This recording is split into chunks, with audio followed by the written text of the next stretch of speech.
you guys. Flickers of Fear time once again. So, if you guys remember, I don't think it was all that long ago. It was probably like in the past year, I want to say. I read and reviewed the Scott B. Smith novel from 1993, which is called A Simple Plan. And I think that I mentioned in there, I don't know if I mentioned this, but if I didn't, I should have, that it's actually probably one of the best thrillers ever written, or at least like one of the best thrillers that I've ever read, that's for sure. So, I think I mentioned like on my review of it, and I was thinking about it while I was reading it too. But you know, obviously there was a really, really good film adaptation of it, but I hadn't seen the movie in such a long time that I thought that it was about time that I did a revisit on it, like for this series, especially while the book was still like fairly fresh in my mind. Like I said, I don't remember exactly when I read it, but it was, I think, within the past year. So like the details of it were still pretty fresh, you know? So the movie came out in 1998, and I'm gonna have to say, like, this poor movie had like a very torturous journey, like I guess a lot of movies do, but a really torturous journey to the screen. And it's kind of like, it was kind of amazing for me to read about, especially considering how awesome like the final movie turned out. Because I think a lot of times, like when movies are this much of a shit show, like behind the scenes, like you can kind of see it in the final product, but you can't really in this one. Like this movie turned out really good. So the director and producer Mike Nichols actually bought the rights to the novel before it was even published. I think he had read like a short story of Scott Smith's and knew that he was working on the novel, but it hadn't been published yet. So he bought the rights to it. And Mike Nichols was actually going to direct it himself, but shit went back and forth. Like he ended up leaving the project to do other things. And then the screenplay, which actually Scott Smith adapted himself, like from his own novel, it kind of changed hands multiple times. Everybody, at one point or another, there was like Ben Stiller was going to direct it, John Dahl was going to direct it, John Borman was going to direct it. They were just kind of like, yeah, it just got passed from hand to hand like over the years. And eventually, the director's chair went to the awesome Sam Raimi, who'd actually been working. He kind of wanted to do something more like grounded or more character driven, like right around this time period, because obviously he was best known at this point for like the Evil Dead movies, and he had just done like Darkman. So he does kind of these more stylized, like comic book, over the top type of movies, and he wanted to do something that was like more realistic, like more like a character drama. So he was like really excited to get on board and do this movie. Now, the cast went through some upheavals as well. I believe Nicolas Cage was supposed to play the lead at one stage, which I guess that would have worked. I'm not really sure. Like, it's hard to imagine it with anybody else in it than who ended up in it, but, I guess that might have worked out. And actually, I think that for a while, like, Anne Heche was considered for the role of Sarah, who's, like, the main character's wife. But finally, at long last, the absolutely stellar cast that we see on the screen now came together. You got Bill Paxton as Hank Mitchell, who's like the main character, Billy Bob Thornton as his brother Jacob, Bridget Fonda as his wife Sarah, and Brent Briscoe as Lou, like the friend. So Billy Bob Thornton, and I'm going to say justifiably, got a Best Supporting Actor Oscar nomination for this performance. And I think that even like Bill Paxton's performance, I guess he was like apparently in the running for like a Best Actor nomination, but he didn't get one, unfortunately, even though I think he totally deserved it. Scott Smith, incidentally, was also nominated for Best Original Screenplay, although he didn't win. Now, in spite of almost universal critical acclaim when this movie came out, and just this massive laundry list of various awards and nominations that it got. Like, seriously, go to the Wikipedia page. It's just like this huge thing. The movie, very sadly, for some reason, like, underperformed at the box office. Like, it went into, like, limited release. I think it was released, like, at the film festivals, like, in September of 1998, and then it went into limited release, like, in December. But I don't know, for some reason, like, it just didn't seem to catch on. It didn't even make its $17 million budget back. Like, I think it only made like $16.8 million. And finding out that fact is just like mind-blowing to me. Because A Simple Plan, the movie, just like the book, is really one of the most perfect crime thrillers ever made. I mean, it is just like this gut-wrenching escalation of suspense that even though it's 2 hours, it just seems like it flies by. Like, it never lets up for a second. And it has easily some of the best acting performances like in any film from that year, you know what I mean? Or actually maybe even any film from the 90s. So because the screenplay was adapted by the book's author, Scott Smith, it was actually cut down to its runtime of 2 hours. The initial draft of the script, the movie would have been 4.5 hours long, which, you know, that might have been a little bit of a slog, not gonna lie. The plot of the movie is actually very, very similar to that of the book, with only like a few changes. Some of them minor, some of them kind of major. One of the minor changes is that the setting was moved from Ohio in the novel to Minnesota in the movie because I guess because they needed to film it like where there was a lot of snow, and I guess like in Ohio at that time period there wasn't enough snow, so they had to go to like Minnesota and shoot it there. There were also a couple situations that were in the book, which I don't want to spoil, but just like vaguely, in the book, there was a situation where Hank like lost a great deal of money, like in a condominium sale scam type thing. There's also like the very, very gruesome murder of a convenience store clerk. And there's also kind of like a thing at the end with like the fate of Hank and Sarah's baby. Those 3 scenes that were in the book were omitted from the movie. I'm assuming probably for time constraint reasons and because Sam Raimi did actually come out and say that he wanted to soften the character of Hank somewhat, like, and make him more sympathetic than he was in the novel. But the rest of the plot, like, other than that, like, follows the book very, very closely. So the story is set in this small town in Minnesota, where Hank, the main character, he's kind of like significantly more educated than most of the other residents in town because like I said, it's a very, very small like farm, like rural community. So he's the only one that's like been to college and all this other kind of stuff. And he's like a little bit, I don't want to say he's a little bit of a snot about it. Like in the book, he kind of is. Like he's snottier in the book than he is in the movie, but he does have a little bit of kind of like, you know, or at least people perceive that he has like a slight like superiority complex maybe because he uses like big words and everything like that. So he's working as an accountant in a feed store in this town. His wife Sarah, who is pregnant, she works at the town's library. Now, Hank's brother, Jacob, who's played by Billy Bob Thornton, has some kind of like learning disabilities.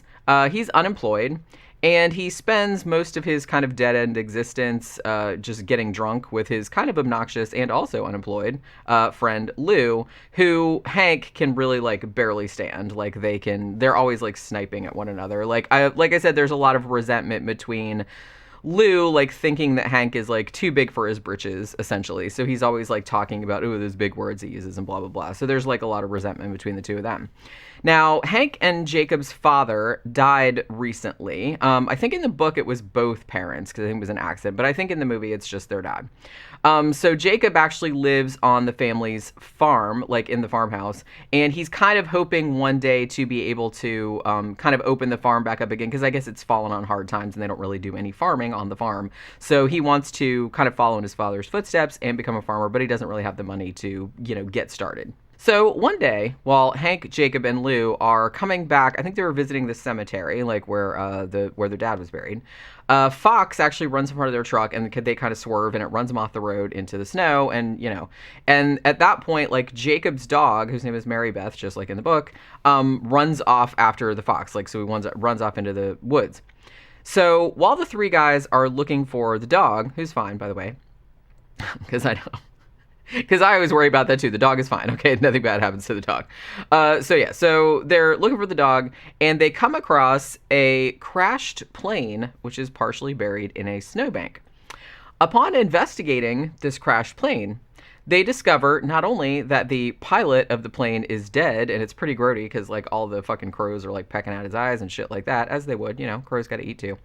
But also, the plane contains a duffel bag that is stuffed with $4.4 million in $100 bills. So Hank is pretty immediately and probably wisely very wary. And so he wants to give the money to the authorities. I mean, he tells the other guys, look, this money belongs to somebody, and therefore, eventually, this somebody will come looking for it. Jacob and Lou, though, both of whom are like a lot more desperate for money than Hank is. Like, Hank's not rich, but it's like he does have a little bit more like middle class type of existence, where the other two are just like these unemployed like losers. So so the two of them, they argue that it's like, well, it's like, look, it's in a duffel bag. Like, who does that? This is from a crime. Like, it's probably like a drug dealer or something like that. And it's like, probably nobody even knows it's here. No one's going to know it's missing. No one's going to come looking for it or call the cops for it, because it's probably from a drug trade, you know what I mean? So it's like, we should totally just take it. So even though Hank really seemed at first like to want to do the right thing, to be honest, it doesn't really take all that much persuading, like, to talk him into keeping the money. But Hank has a couple of conditions if they keep it. He says, okay, we can keep it, but I'm going to hang on to it. None of us can spend any of it or tell anybody anything about it. It's like, even your wives and shit like that. He's like, I'm going to hang on to it until like the plane is found, like after the spring thaw. So it's going to be like a few months. And they're like, once the plane is found, if nobody mentions that any money was missing from the plane, then we will divide the loot evenly. And, 3 ways, and then we will just very, very quietly leave town all separately so that nobody knows, like, where we went or what we're up to. So to alleviate any suspicion, like, where we got this money from. Now, he says if somebody does mention the missing money, like when the plane is found, then Hank says, I'm going to burn the cash so we won't get busted in case somebody comes looking for it. Now, Jacob and Lou are pretty reluctant to concede to these conditions, but they ultimately end up agreeing. They kind of have to, because Hank's like, look, if you don't, I'm just going to call the cops right now and report this incident, and none of us will get jack shit. So it's basically an ultimatum, and they're like, okay, fine. But of course, the problems start to arise almost immediately. Even though Hank very explicitly said that he wasn't going to tell his wife Ciarra about the money, and that Lou better not tell his wife either. Jacob doesn't have a wife or a girlfriend. Literally the first words out of Hank's mouth, like upon coming home that evening, are kind of along the lines of, hey honey, what would you do if you found, just theoretically, like if you found a random bag of probably untraceable drug money in the woods, for example? Just throwing that out there. What would you do? Now, naturally, Ciarra says, well, I would do the right thing and turn it in. It's stealing. It's not my money. It doesn't matter where it came from. But, again, not surprisingly, she pretty quickly, like, changes her tune when he actually, like, dumps this huge pile of cash, like, on the table in front of her. Like, her eyes just fucking light up, you know what I mean? And actually, she really goes all in on the subterfuge, like, as soon as she sees the cash. I mean, she starts, like, throwing out suggestions. I mean, because clearly girl's been watching some, like, true crime shit and everything like that. Because she's like, oh, we should do this, that, and the other, like, to improve our chances of getting away with the theft, you know what I mean? Like, she's, like, criminal mastermind all of a sudden. Now, one of the suggestions that she gives, which actually kind of sort of sounds reasonable on its face, but ends up, spoiler alert, having terrible, terrible consequences, is that they should return a small portion of the money, specifically like $500,000, to the plane. Because Ciarra reasons, again, this is not crazy to think this, that if somebody is looking for the plane and they find it, then they won't suspect that anybody took any of the money, since nobody in their right mind, like, that wanted to rob it would leave $500,000 sitting there, you know what I mean? So she's like, well, maybe that'll get whoever it is, like, off our backs.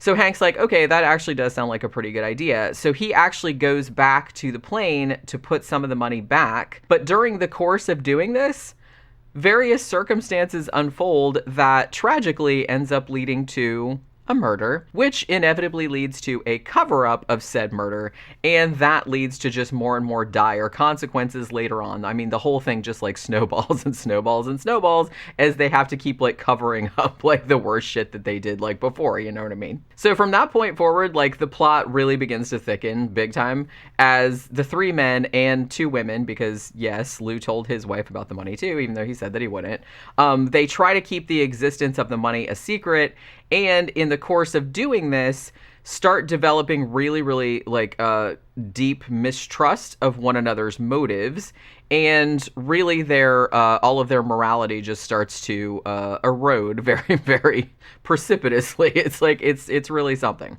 So the best thing about A Simple Plan, like both the book and the movie, is this steadily ratcheting horror. Like, the way that you're kind of forced to watch helplessly as these formerly decent people, like just regular people, just lower themselves to the worst actions imaginable in order to keep their hands on the loot. And it keeps necessitating them doing like worse and worse shit. It's gripping because it's so insidiously believable. Like, while, you know, I'll give you that it might not unfold exactly this way in real life, while it's happening in the movie or while you're reading it in the book, you absolutely buy into it. And the hell of it is that you can see at every step along the way, like how Hank and the others kind of slowly paint themselves into a corner of their own making. Like, you can see the reasoning behind every single thing that they do. And even though you're just kind of like, oh, I don't know if I would have done that. Like, you don't know because you're not in that situation, but you can totally see why those characters acted the way they did. There's never a case of just like, oh, nobody would do that. It's like, I was like, oh yeah, you know, some people probably would do that. And it's just like, it's kind of like hellish, like watching them, because you know that it's just going to end like horribly. They just constantly have to do more and more monstrous things in order to keep the money as well as hide their previous crimes. Because like I said, you know, in the course of hiding the money, people end up getting murdered, people end up like, all of this terrible shit happens, and so they have to keep like covering up the cover up, you know what I mean? So it just gets like worse and worse and snowballs, like I said. So I mean, even though the character of Hank in the movie is a lot more likable and sympathetic than Hank from the novel, who actually did several very, very terrible things that were left out of the film entirely. I mean, he does do terrible things in the movie too, but he did like way worse shit in the book. But in the movie, he's still absolutely a villain. Although in the movie, he's more a heartbreaking kind of villain because he seemed like such a nice, ordinary dude, like at the beginning. But the promise of all this money and like security and how it's going to improve the lives of him and his wife and the baby that's on the way, it ends up like straight up turning him evil. Like, he ends up just doing, like I said, these just monstrous things where you wouldn't think that just a regular person would end up doing that kind of stuff. And the same kind of thing like applies to his wife, Ciarra, who, you know, at first she was like appalled at the very idea of keeping this money because it's stealing and it's not theirs, but she eventually becomes so invested in the whole plot that she just has these very reasonable sounding suggestions, and the way that it just keeps escalating, it makes her just as culpable, like, for the resulting shit show as Hank is. So, I mean, at its heart, obviously, A Simple Plan is just a morality tale, but watching it unfold is just really, really captivating. And I think a lot of that is just because the acting in it is just, like, it's so goddamn good. I mean, all the acting in this is so good. I think that these might be, I don't know, like, I'd have to go back and say, but I think these might be my favorite performances ever by Billy Bob Thornton and Bridget Fonda. And I think, in my opinion, this is actually one of two of Bill Paxton's best performances of his career. The other one being in Frailty, which he also directed, by the way. But everybody is fucking great in this. And I just really think, and it's a great story too, but I think the acting performances really like just put it away like a big notch above. So yeah, I mean, this movie is just like riveting and horrifying. It plays out almost like a Greek tragedy, matter of fact, like, because it seems like everything is sort of fated from the beginning and like nothing can be done to change it. Like, once the ball starts rolling, it's just rolling downhill, and it's like nobody's going to be able to do anything to like stop the outcome, you know what I mean? Because, you know, the characters all become kind of slaves to their actions, with one evil deed like necessitating the next worst one, and like, you know, on and on until, like I said, you just get to the bottom of the hill and everything just explodes. And the biggest gut punch of all like comes kind of like after all of the madness is over, even though like Hank and Ciarra at least kind of are allowed to return to some semblance of their previous lives.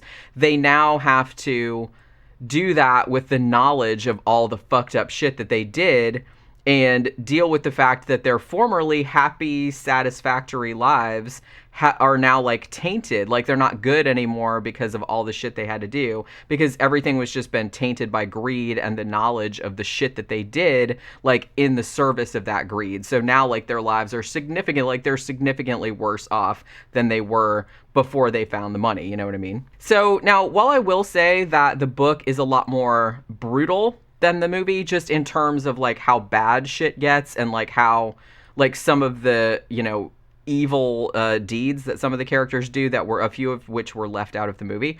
I do understand why Sam Raimi chose to kind of tone down the events for the movie just a little bit, and I think it was actually the right decision. I mean, not only would some of the more fucked up incidents from the book have, I think, made the movie a little bit less believable. I mean, they work totally fine in the book, but, you know, like I said, it's different, like, doing things in a book and in a movie. Sometimes you can get away with a lot more stuff in a book than you can in a movie, and I think this is a case where that happened, and it's good that Sam Raimi recognized that, maybe.